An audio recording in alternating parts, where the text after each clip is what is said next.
She was a church girl, not just in title, but in rhythm, in habit, in devotion.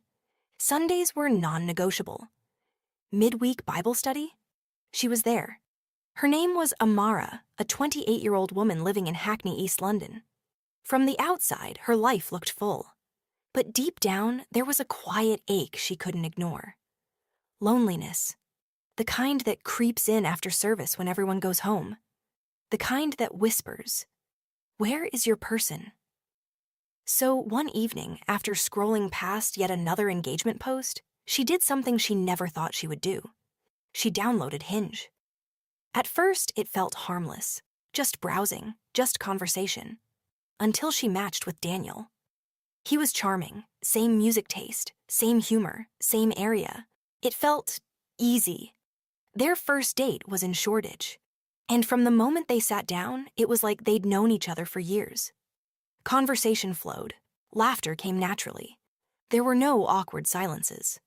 From that day, they were inseparable. Every day turned into every night.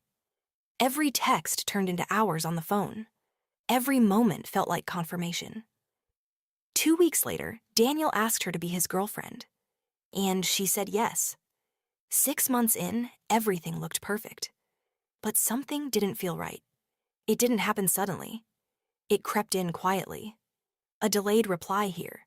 A canceled date night there. The same man who used to text back instantly.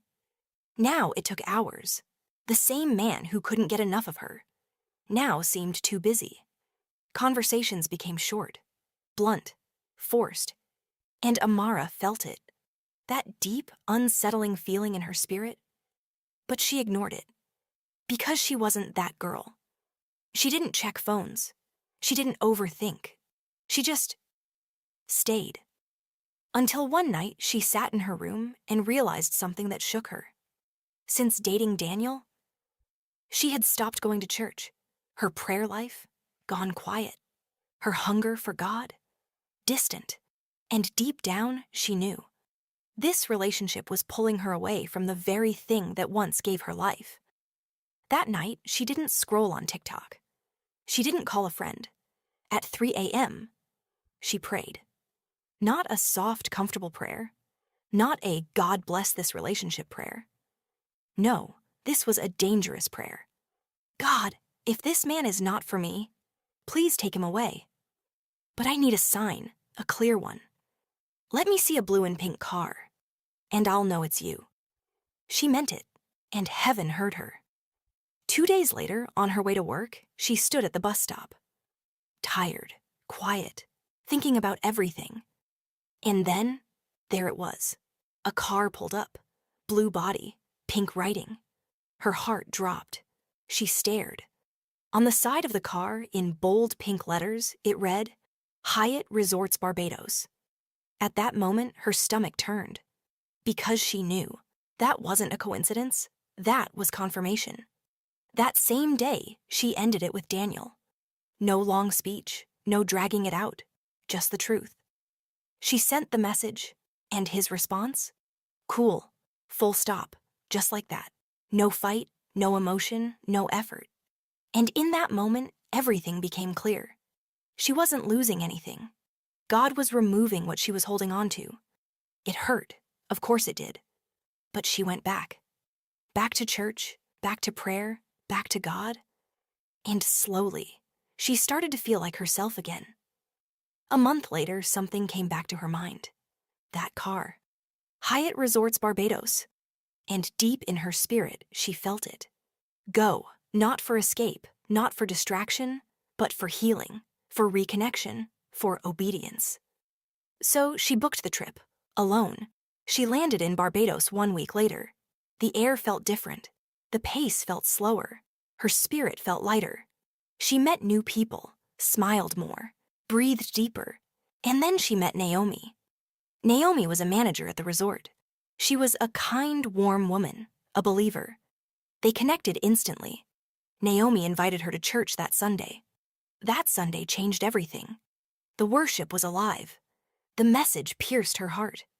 It felt like God was speaking directly to her. After service, the church gathered for brunch. Amara sat with Naomi. And that's when she met him, Ethan, Naomi's brother. Ethan wasn't loud, he wasn't trying to impress. But there was something about him. Peace, confidence, God. He was visiting from London too, not far from Hackney, and somehow in a whole different country. God had aligned their paths. They spent time together that week. He showed her around. They talked for hours. Not just surface talk. Purpose, faith, calling. He prayed. He led. He listened. And for the first time, Amara didn't feel anxious. She felt safe. When they returned to London, they didn't lose contact. They grew closer. One Sunday, she visited his church. And after service, he said something that changed everything. I don't want to waste your time. I want to pursue you, intentionally, with marriage in mind. No confusion, no games, just clarity. They dated for 3 months, and it was different. God was at the center. Peace was the foundation. And one evening, he proposed. And Amara said yes. Listen carefully. What felt like rejection was actually redirection. That painful cool, that silent distance, that uncomfortable shift. It was God. Because Proverbs 3:5-6 says, "Trust in the Lord with all your heart, and lean not on your own understanding." She wanted Daniel, but God saw Ethan. She saw comfort. God saw the covenant. And Jeremiah 29:11 reminds us, "For I know the plans I have for you, plans to prosper you and not to harm you."